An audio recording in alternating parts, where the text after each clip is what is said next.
Leslie, and then we're going to do a brief little video montage, I believe, and then she'll come up.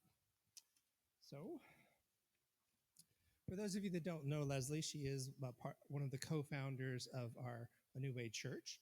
She's an amazing mom and wife, and she's intentional about raising little humans that will become adults who impact the world in a positive way. Leslie's one of the founders, as I mentioned, and she's a key player in helping to shape the church as we are becoming, even with a jam-packed schedule. Leslie still finds time to be ambassador for the Reformation Project. So we'll go ahead and do the video, and then Leslie will come up.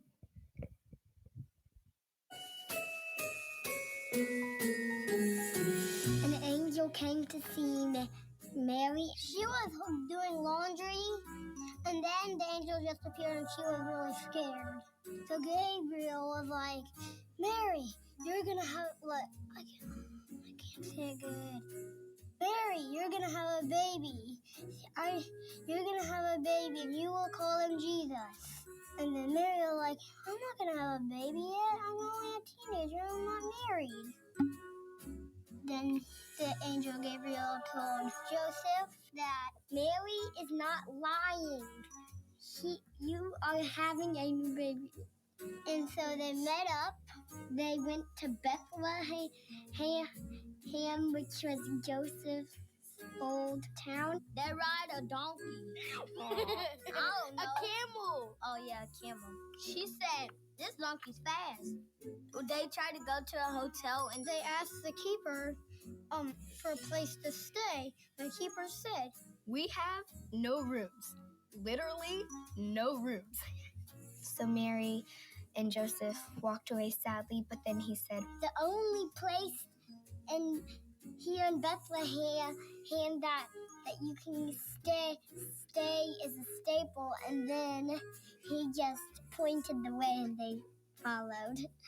When the shepherds were taking care of the sheep, then they saw angels. The angel said, a new baby is getting born, who is King of the Jews.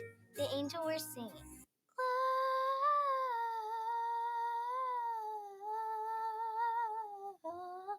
Glorious. And then the shepherd said, I think we should go there and meet him. The second, I think, said, yeah, I agree with you. And the other said, yeah, me too. They had to walk through a bunch of grass and bushes, maybe have to camp out a night. And then the wise men heard about it, and then a star appeared. We should probably follow that star. It's pointing down to the barn. So maybe we should follow it. Maybe. So the wise men went to Jesus. They gave them gifts. A stuffed animal, like a hippo one, I have at home. Some diapers, and some wipes, and some milk, some shoes, some Jordans. Gold ring and Latimer. And I don't know how I would survive in that barn. Too stinky, too crowded, and ugh. I think he probably pooped because the room is very smelly.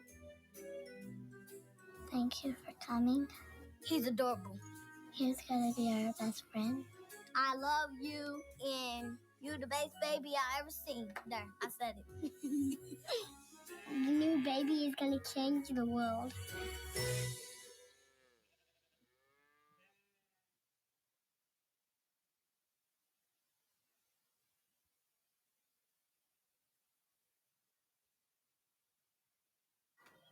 That was just too fun. I had to share that with you. I thought it was worth a swap out on the songs, and I wanted that retelling of the nativity story to be super fresh in our minds because that's what we're going to talk about. And that's a lot of the way that most people remember the whole story, right? I mean, obviously, children have changed it up a bit, but the idea of that whole thing is remembered a lot like that. So we're going to break it down a little bit. And I'm excited that you're letting me share. It's interesting to be in a role where I get to share some of my thoughts on scripture because I am not a pastor or I am not a seminary student, but I do a lot of learning. So I'm excited to be here and to share with you what this has looked like for me because it's been kind of hard because Christmas seems to be such a simple thing to celebrate for a lot of Christians, and it isn't for me. And I wasn't quite sure what to do with that. And I think that's why I liked the hustle and bustle and the materialization. I like that part of it because it's a nice focus on something else for me that feels comfortable. But that is not how my brain works, and that is not how God created me, to just accept things and move on. So I am going with it now. And if I'm honest, I wish I didn't have this like constant quest for what's true, and trying to understand and justifying my beliefs, because it would be certainly a lot easier for me if I didn't want to do that. But I do. And so I'm just trying to embrace it and accept it and happily go along the ride. So I do have to note, though, as I started to share about some of my questions about my own faith, I got a lot of people telling me, like very close friends, this whole slippery slope and you're going to go too far. And it was almost like they were worried I was going to learn too much. And then as I reflect on that, I'm like, where in life ever is it bad to continue learning? Like, I want to be firm in the faith that can stand up to scrutiny. And if learning more is going to crumble the whole thing, then that's not what I want to be a part of anyway. But the wonderful thing is that it doesn't have to, and that's what I'm finding, and that's what I'm going to share with you tonight. So I was just thinking about even like in science. I remember being, I don't know, middle school sometime and learning in science about atoms.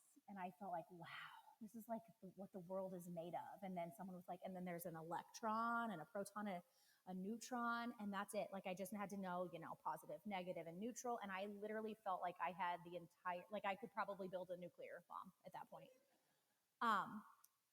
Because I felt like I knew it all. And if I had stopped there, right, how little did I know? And I also, what a terrible position to put people in, to be like, nope, that's it, don't learn more. But it felt like that's what people were telling me to do.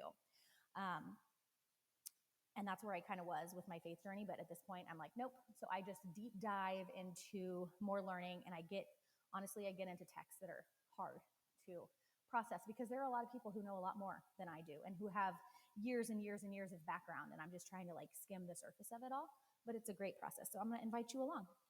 And it doesn't scare me that there's still so much to learn, right? It's like walking into a library. It's exhilarating to me that there's so much in there that is left to still be learned, where some people can get overwhelmed. I guess I do get overwhelmed because I'm like, there's no way I'm ever going to be able to learn all of this stuff, but it's awesome. But I do want to bring it on. And part of this journey has been being okay with throwing out old ideas to make room for new ones. So I'm going to share my journey as it pertains to the Christmas story. And to make it fun, I'm going to tie each stage to a Christmas movie scene. So the first one that we're going to start with is this scene right here. Do you know what it is? What movie? It's A Wonderful Life. Yep. And this is like the picture perfect. Like this is where I wish I could live in my faith, right? And this, like, it's all pretty and everybody gets along and we're all smiling. And unlike a lot of people who call themselves Christians or Christ followers, I didn't really get to spend a lot of time in this state of mind. There were some things that I was working through, but still trying to really hold tight to certain stories that I wasn't quite ready to let go of. And the nativity story is a big one, and the focus of our time tonight. So that was a quick one. The second one, I didn't spend a lot of time here, but here's the second scene is this one, and this is Christmas Vacation. And in this part, right, Clark, he thinks he's getting this big Christmas bonus. I think he's promised his family a pool or something. They're going to do this with the money. And it turns out it's just a membership to the Jelly of the Month Club. And he looks at it and he's like kind of in shock. And he's like, what? I don't even know what to do with this. And for my own faith journey, this part it's really awful. This is when it's hard because you You had this idea, and then something is presented to you, and it like rocks your foundation. You're just staring at it like, oh, this is not what I, this is not what I thought it was going to be, especially in regards to the Christmas story, because that part had to be true. I felt like my whole faith was based on this thing, part of this being true. So how can I question any of it? So for me, it started with talking about things that most people can agree on, right? I think a lot of people are kind of like, okay, there's no way that the wise men, like, were like, star, and then they show up with like a fresh baby in the manger. We know that can't be the way that can't be right in that literal sense that we have been told. But we're also mostly okay with that, right? We're just kind of like, yeah, that part, that's not right. But we're okay with it, and we can still move on, and it really doesn't shake any foundation of what we've been thinking. And so I was like, can I give that up and still hold on tight to the rest of it? And I think we can agree with this, with the wise men, that's possible. But what about the rest of it? So I'm not going to ruin Christmas for you here, because it gets not fun sometimes when, I mean, my friends were right. There's certainly some parts that aren't fun about continuing to learn. But it ends up okay in the end. So I've spent hours and hours and hours. This is what I do, like at midnight. It's awful. It's great, but it's also very hard. Where I'm just poring over this stuff and looking at experts and what a historian say and what a theologian say. And it can be a huge world rocker. So we've talked about the wise men. That one's easy to give up, right? The census. This is another one, right? The whole story is based on the fact that there's a census, and Mary and Joseph have to go back to the town where they were born, and that is why everyone's traveling in the first place. But did you know that there's nothing recorded in history anywhere that requires people to go back to the town of their ancestors? Like, nowhere in any history is that recorded, ever. Even with our census today and all the transportation and the technology luxuries that we have, that we're afforded, that would be insane to tell everyone, okay, go back to where you were from, check in there, and then come back. Also, I mean, you're talking millions of people. The amount of generations between Jesus and Abraham is a lot. So there had to be some other thing. But again, we'll talk about why that's in the story and how we can still embrace the narrative in a little bit. But that was another one. But again, that's another one I can kind of let go of. So then I really started digging, and that is scene 3. And this is from Elf. And Buddy is like so excited that he's going to meet Santa. And then he gets there, and this is the Santa that he's presented, and he is questioning and like really angry. And he's like pulling off his mask and telling him smells like old sausage and stuff. And it's it's a great scene. And Buddy's trying to see if Santa is who he says he is. And he's angry. And as he questions and finds out answers, he is becoming not excited. So a couple bigger things as we start looking into the nativity story. It's important to understand the history of the books themselves. The stories that we know are pieced together, like that kids version. Those are pieced together from mostly Matthew and Luke. And it's a combination of the two of those that have become what we would retell as the Christmas story. And those Gospels were written 90 years after the life of Jesus. Mark is the oldest Gospel, and in his story, he mentions nothing of Bethlehem or of a virgin birth at all. That is not mentioned in Mark's Gospel at all. And that's the one that's the closest to Jesus's life. Doesn't mean it didn't happen, but it's another variable that we just have to add to that equation of when we're looking at the validity of the story. I also found that virgin births were often written into stories of heroic characters after the fact. The gospel writers and all history writers have the benefit of hindsight when drafting their story. It was common in Greek mythology to give gods a mythical element in their creation and for their birth story to match the greatness of what was done in their life. So it's also noted by Hebrew scholars that the words used by Paul, but also the other Matthew, Mark, in Hebrew, they use the word alma a lot. It has been translated to virgin. However, the Hebrew word alma just means young woman. So it's more of a just a reference to gender and age. If a virgin needed to be specified, the Hebrew word batula specifically means virgin. So there is a specific word for virgin. That's not the one that was used. Also important to note that Paul also writes about the birth of Jesus in Galatians 4 and makes no mention of a virgin birth. So that's just another. But again, how do we, that's the story, right? And I don't really have answers for you. I'm just saying that this is what I found. So have fun with that. But it's also interesting to see how humanity has created stories. Literally, they aren't in the Bible at all, but we've created them because of lots of retelling of the story. We all see the nativities. We saw it here. We see it everywhere you drive around out here. Nativities scenes, and Jesus is born in a barn, in a manger. But every historian, when you go and look, tells about, they paint a completely different scene.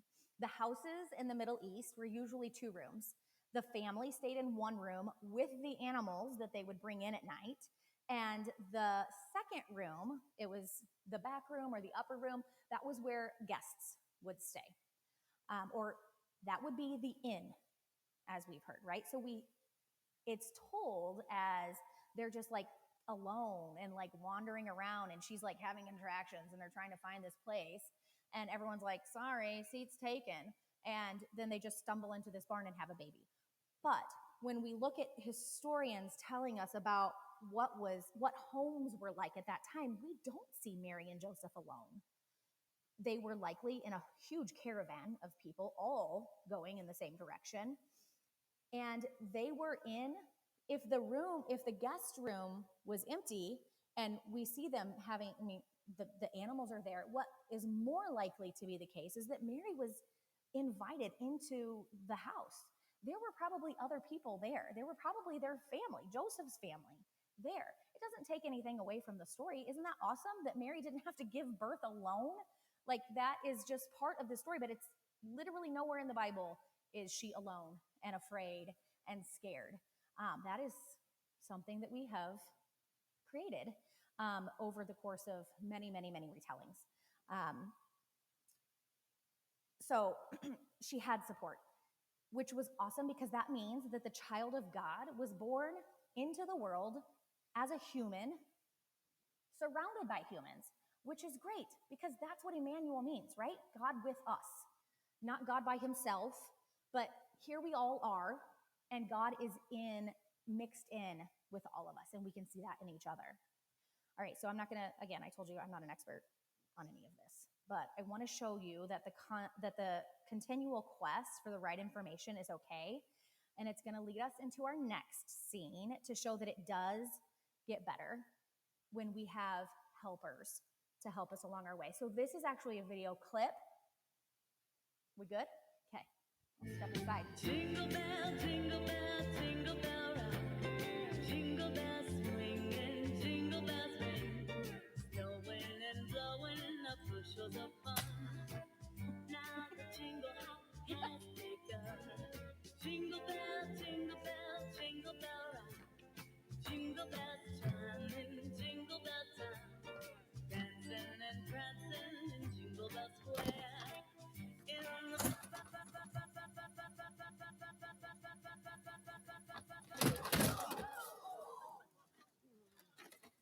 Jason?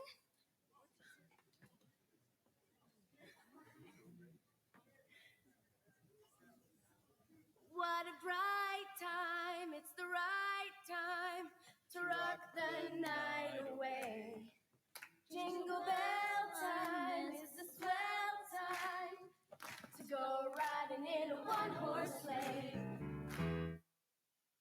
So good. That's Caddy. Just kidding. That's Katie. Um, it's obviously not a Christmas movie, but the scene was just too good, and it had to do with Christmas. So the plastics, if you aren't familiar with Mean Girls, that's the plastics. And they have this whole thing. They do it the same every year. And Gretchen said, like, you're switching it up on me. They have this all planned out, and then it goes terribly wrong. But luckily, Katie steps in. She saves them all from total humiliation in front of their school. So this part of my journey is when I have to reach out to others and say, like, make it make sense. Help me out here. How can I make this make sense in my mind so I'm not just running around feeling like flustered because nothing is fitting together. These people have all said, like, they're doing the same research that I am, and they're still able to say, like, the gospel is still good news. And those are the people that I find myself on my own journey reaching out to. And luckily, there's a lot of these people out there. This particular example I'm going to introduce you to is someone named Sarah Bessey. If you do not follow Sarah Bessey on any type of social media, you absolutely should. She's a Canadian author. She has 4 books. She's the founder of a cool organization and conference called Evolving Faith, and she brings some of the most beautiful thoughts to all of the chaos for me. So that's what I'm going to share a little bit here with you. I wasn't just going to bring you here and rip apart the Christmas story, because there's so much that we can gain if we just look at it a little bit differently. So we're going to start by Mary. Looking at Mary. This is an interesting situation here, because as the story goes, Mary's told by the angel that she's going to have a baby and it's going to be the Son of God. But this is kind of weird, especially in the Me Too movement of today. Like, is that a thing? Like, how does that work? Does Mary have to say, could Mary have said, no, thank you? I don't know. That's just one to think about, right? Like, I don't have an answer to that, other than I do in the order of it, the angel does say, hey, this is something that you should know. And then Mary accepts, and then she gives her song that we'll talk about in a little bit. So I'm going to say, in my mind, the order of it is important. So we're going to say Mary does have consent. She's like, yes, that's great. I will have the Son of God. But again, a lot of people probably not thinking about consent in the Christmas story. But it's important that we realize that Mary's always talked about this quiet, submissive, pure woman. But the last thing that we need in our current patriarchal society is to see the Mother of God as this quiet, docile soul. This type of presentation for the Mother of God adds to the harmful rhetoric about God using submissive, quiet women and letting the men work through them. No way, right? That's not Mary. And it makes sense, because the women in the Bible are certainly not holding back on revolutions in their time. Mary accepts this calling to join in the work of the Holy Spirit to usher in a revival into the world. The scripture tells us that the song that Mary cries out after she accepts this proposal from the angel to birth this revival in a society, in a culture, in a time that was really overrun with corruption and power. It's called the Magnificat. I don't know how to say it. But you hear it a lot. And it always felt very churchy. Can I say that? It always felt very quiet, docile Mary, and not like a powerful, revolutionary Mary. And she says, my soul glorifies the Lord, and my spirit rejoices in God my Savior. For he has been mindful of the humble state of his servant, and for now all generations will call me blessed. It's important for them to see that Mary is not the type of people Mary is not the type of people who would usually be able to be a world changer in that time. And she is kind of owning, like, wait, anybody can do this. And God is using me from a low place in society to bring forth huge change in this world. She says, the mighty one has done great things for me. Holy is his name. His mercy extends to those who fear him from generation to generation. He has performed mighty deeds with his arm. He has scattered those who are proud in their innermost thoughts, and he has brought down rulers from their thrones but has lifted up the humble. That's so important for now and also for the time. Mary is saying, yes, I accept this role. We have got to change the way that our society works. I am going to be helping bring into the world this new order where the high and the powerful and the proud and the rich are dethroned, and the humble and the meek and the lower people finally get their voices heard. He has filled the hungry with good things, but has sent the rich away empty. He's helped his servant Israel, remembering to be merciful to Abraham and his descendants forever, just as he promised his ancestors. So Mary is now a liberator, and she knows the child that she's carrying is part of how all of this will come into being. Mary also knows that she's not alone. She has been called a humble servant, just like prophets before her. She sang the same song.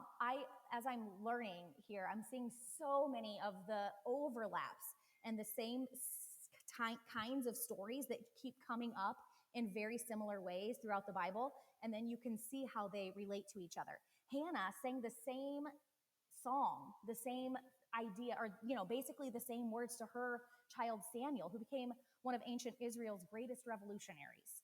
Mary accepted the call of God to participate in the redemption and the renewal of the world. Mary's response and the evolution of her feminine voice and perspective was actually so powerful and culture shifting that it was banned for centuries. People especially within church settings, couldn't recite that part of Mary's song because it was so countercultural and threatened the authority. Looking back at Matthew and Luke, I'm also learning some pretty cool things about how the Bible was written and how it's meant to be read. Matthew's account of Jesus is very Joseph focused. He wants to portray Jesus as the new Moses, and Jesus will lead a new Exodus. He overlays Joseph's finding out that Mary is pregnant and deciding to divorce her and then experience a revelation and then deciding to marry her. That is the same exact story that happens with Moses' parents. Moses will deliver the people from Egypt, for the bondage in Egypt, and Matthew is making the comparison of Jesus delivering humanity from their sins.